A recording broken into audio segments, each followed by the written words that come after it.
தெய்வத்தின் குரல் நான்காம் பாகம். மங்களாரம்பம். கண்ணன் பூஜித்த கணநாதன். மணியில் விளைந்த திருமணங்கள். ஜாம்பவான் அவரிடம், நானே உங்கள் உடைமைதான், ஆனதால் உங்களுக்கில்லாமல் எனக்கென்று எந்த உடைமையும் கிடையாது. உங்களுடையதேயான செமந்தக மணியை உங்களுக்கே திரும்பவும் அர்ப்பணம் பண்ணுகிறேன்.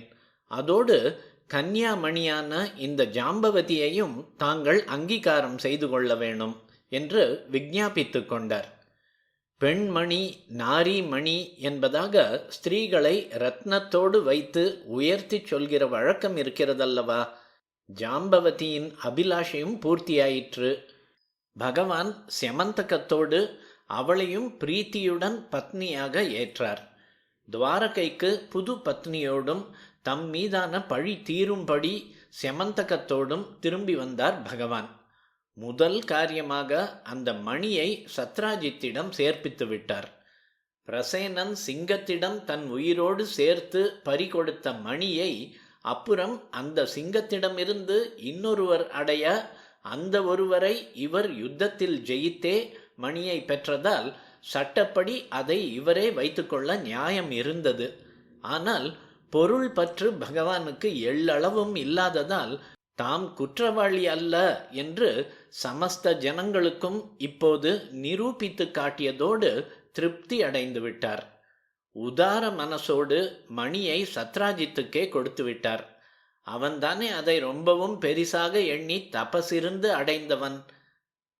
இப்போது பகவான் கையில் இருந்து அதை பெற்றுக்கொண்ட பிறகோ அவனுக்கு அது அபூர்வ வஸ்துவாக ஆனந்தம் கொடுக்கவில்லை. அவன் மனசை அது உறுத்தத்தான் செய்தது. ஒரு பாபமும் அறியாத கிருஷ்ணனை பற்றி மித்யாபவாதம் செய்த தோஷத்துக்கு ஆளாகிவிட்டோமே என்று ரொம்பவும் வியாக்குலப்பட்டான். என்ன பிராயஷ்சித்தம் பண்ணலாம் என்று யோசித்தான்.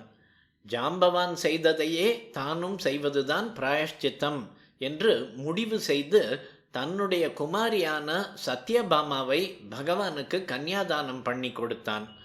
ஜாம்பவானுக்கு பிள்ளை குழந்தையும் இருந்தது. சத்ராஜித்துக்கோ சத்யபாமா ஏகபுத்ரி.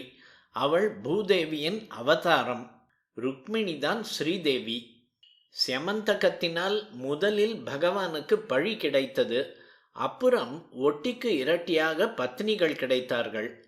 ஜாம்பவானை போலவே சத்ராஜித்தும் கன்யா ரத்னத்தோடு செமந்தக ரத்னத்தையும் பகவானுக்கு, கோபால ரத்னம் எனப்படுபவருக்கு அர்ப்பணம் செய்தான். ஆனால் அவர் பாமாவை மட்டும் அங்கீகாரம் பண்ணி கொண்டு பிடிவாதமாக செமந்தகத்தை சத்ராஜித்திடமே திருப்பிவிட்டார். உங்களிடம் இருந்தாலும் என்னிடம் இருக்கிற மாதிரி தானே என்று அழகாக சொல்லி சமாளித்து விட்டார்.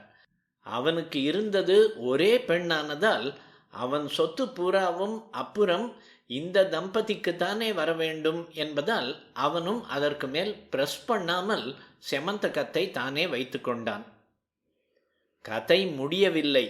இன்னும் பிள்ளையார் பிரஸ்தாவமே வரவில்லையே.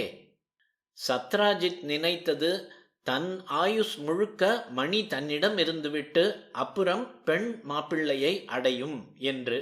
ஆனால் அந்த மணியோ அவனுடைய ஆயுசையே குடித்துவிட்டு இன்னும் எத்தனையோ கஷ்டங்களையும் உண்டாக்கவிருந்தது.